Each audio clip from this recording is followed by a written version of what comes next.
Alors nous allons ouvrir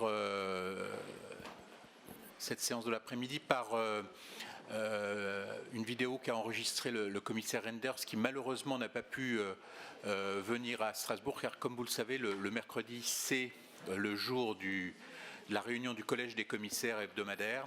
Et donc, il a délivré ce message que vous allez tout de suite pouvoir regarder.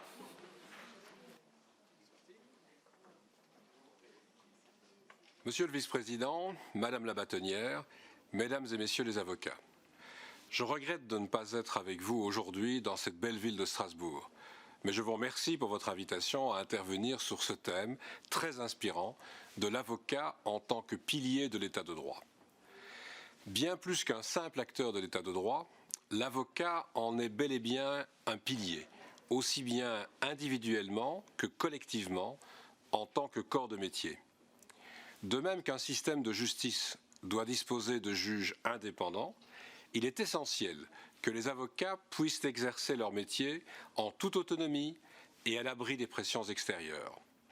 En effet, en tant que praticiens du droit et défenseurs des intérêts juridiques de leurs clients, les avocats sont souvent les premiers intermédiaires entre les citoyens et le système judiciaire national.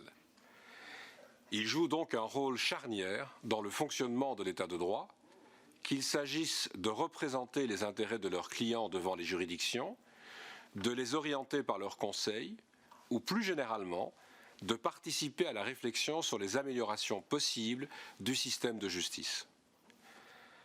Comme la Commission l'a indiqué dans le deuxième rapport sur l'état de droit adopté le 20 juillet 2021, un système judiciaire efficace exige que les avocats soient libres d'exercer leurs activités de conseil et de représentation de leurs clients et que les barreaux contribuent, dans une mesure importante, à garantir l'indépendance et l'intégrité professionnelle des avocats.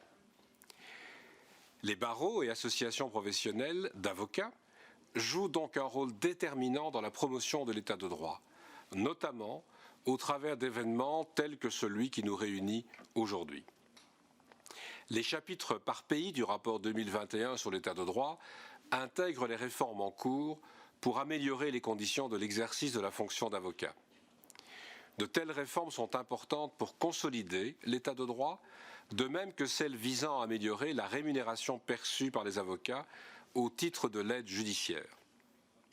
La Commission continue de suivre de près les réformes concernant l'activité professionnelle des avocats, ainsi que tout développement susceptible d'affecter leur indépendance ou le bon exercice de leurs fonctions. Pour la préparation de la deuxième édition du rapport, les services de la Commission ont systématiquement rencontré des barreaux et associations professionnelles d'avocats dans chaque État membre. S'agissant de la France, nous avons rencontré le Conseil national des barreaux et la délégation des barreaux de France, que je remercie également pour leur contribution écrite. Nous avons la ferme intention de poursuivre ce dialogue pour la préparation du prochain rapport sur l'état de droit, dont la publication est prévue en juillet de cette année. Ces échanges sont très utiles à nos services pour prendre connaissance des développements au niveau national. Pendant ce premier semestre 2022 et sous présidence française du Conseil, des discussions très importantes vont également se tenir sur deux dossiers pour lesquels les avocats vont jouer un rôle crucial. D'une part, nous allons proposer une législation européenne sur le devoir de vigilance des entreprises.